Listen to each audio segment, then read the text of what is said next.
Well, on this series, I think I've now gone through every major proof text which a pro-tithing pastor could bring out, and we've refuted each of these verses one at a time. I've also told you a good argument to use against a tither is to ask them whether we're saved under the new covenant or the old covenant. And when they say we're saved under the new covenant, then ask them if we're 100% completely saved under the new covenant, or whether we're 95% saved under the new covenant, and yet we have to keep 5% of the old covenant, the Mosaic law, in order to be saved. That's a good question to ask them. And when they will say to you, we're 100% saved under the new covenant, then point out that the new covenant doesn't advocate tithing. So, therefore, we don't have to keep the tithe laws. They're part of the old covenant, and you're not saved by mostly keeping the new covenant, but partly keeping the old covenant at the same time. It's one or the other. Now, there is various motivations that people have for tithing. People don't just pay tithe. There's three main reasons why they tithe. The first reason is they're bullied by pastors. Pastors will usually quote Malachi 3 and tell them that they're under a curse if they don't pay a tithe. So that's the first reason. And of course, one way of dealing with that, as I have already mentioned on my other videos, is to point out that the tithe, when it's mentioned, was always food. The tithe was never money. If they quote any verse regarding tithing from the Mosaic law, then we could quote Leviticus 27:30, which says that the tithe is food. If they quote Malachi 3:10, point out that the tithe there was food. Bring ye all the tithe into the storehouse, that there may be meat in my house. Some of the more modern Bibles will say food in my house. The tithe was food. It was not money. Nobody tithed money. It was always food.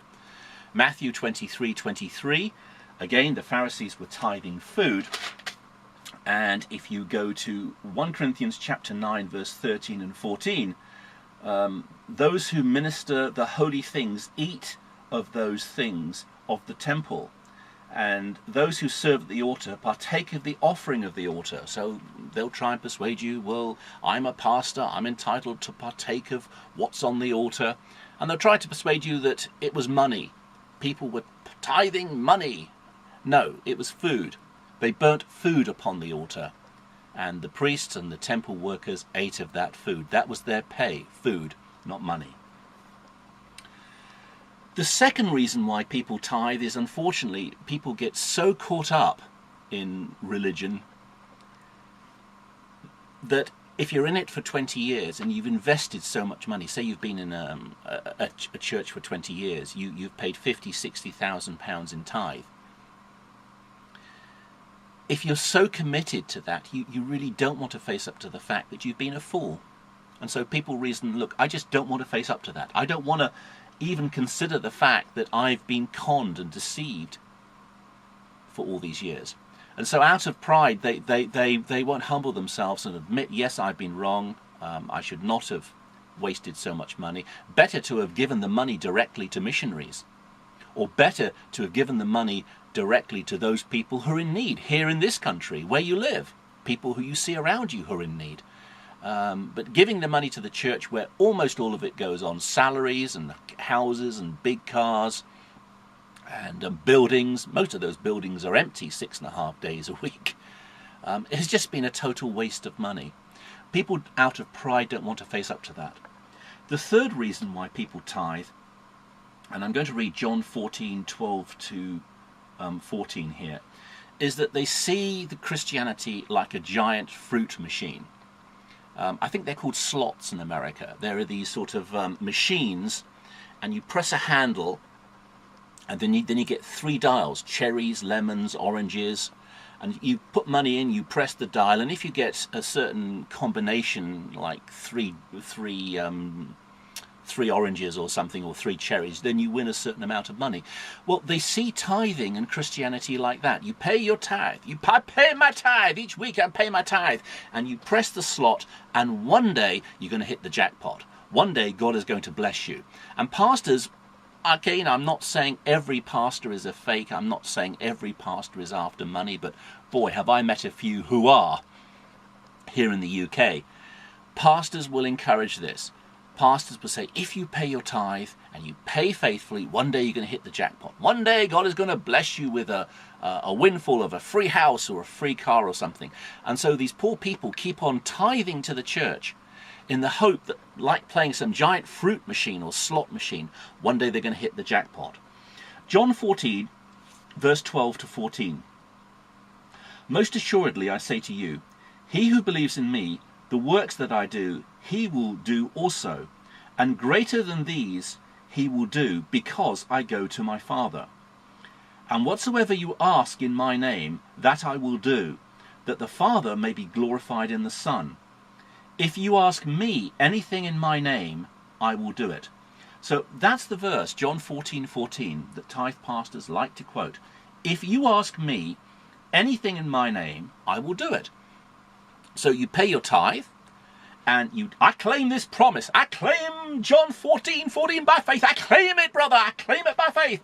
Jesus, I command you to give me a Rolls Royce. I command you to give me a high-paying job, 10 times as much money as I'm earning at the moment. I command that. And the Bible gives me this promise because it says, if you ask anything in my name, I will do it. That's how it works.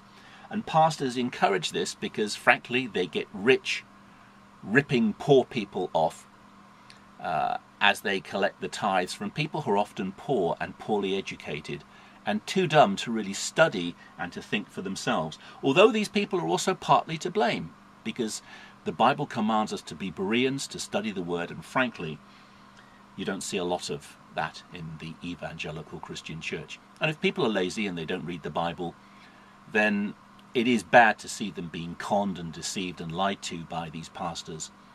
But they're also partly to blame themselves. They should be Bereans. They should be studying the Bible, and they're not. And also you have to ask, are these people really in the church? Frankly, because they're greedy. They're paying this tithe, but they're hoping to get the religious jackpot one day. Well, the context for John 14:14, if you ask me anything in my name, I will do it, is the last part of the previous verse. And whatever you ask in my name, I will do it, that the Father may be glorified in the Son. So we're to ask for anything which brings glory to God the Father.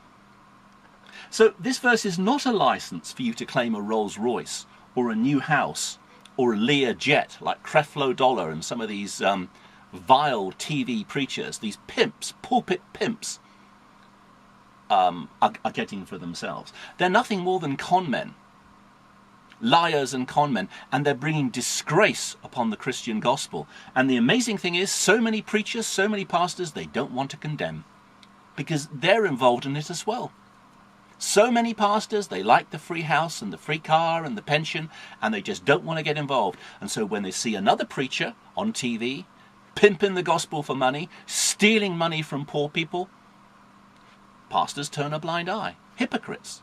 Now, I'm not saying every pastor is a hypocrite, but I think many of them are. So the context isn't God saying, if you ask me anything in my name, jet, new house, luxury lifestyle, live like a king, have a mansion, have a jet, you ask me anything in my name, I will do it. That's not the context. We didn't find the early Christians who were being thrown to the lions in the arena, eaten alive by lions, living like kings.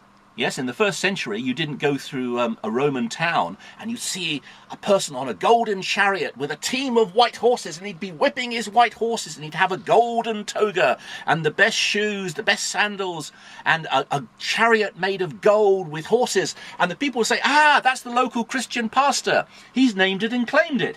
If you ask anything in my name, I will do it. And he asked for a golden chariot and the biggest house in the town, and that's what he's got. Look at that little house. That's owned by the local Roman centurion. And there's a little bit bigger house. That's owned by the Roman governor. But look at that huge mansion. That's the mansion owned by the local Christians who claim it by faith. That wasn't the way it was in the first century. Christians were poor on the whole.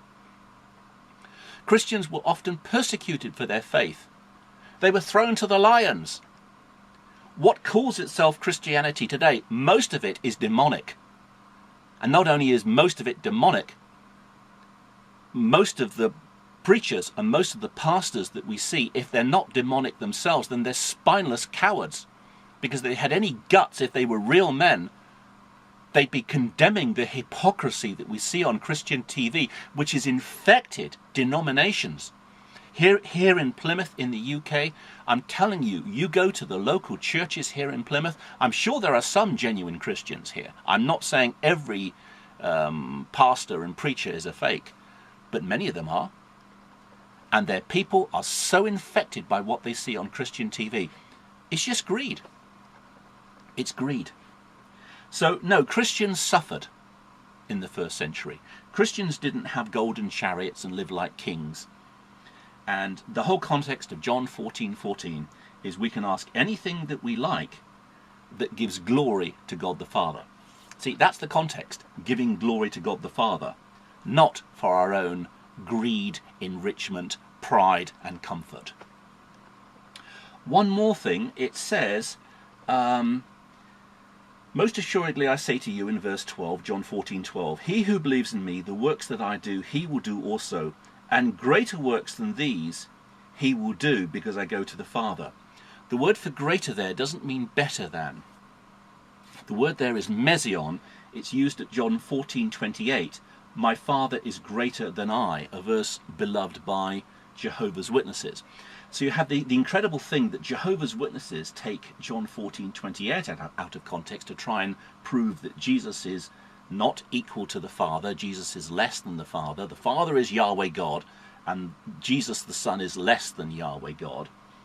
But Pentecostals take the same Greek word mesion and misunderstand it at John 14:12, because they think they can outdo Jesus' miracles. So a little Greek lesson for you. The word plion means better than. For instance, at Matthew 12:41, the men of Nineveh will rise in the judgment with this generation and condemn it, because they repented at the preaching of Jonah.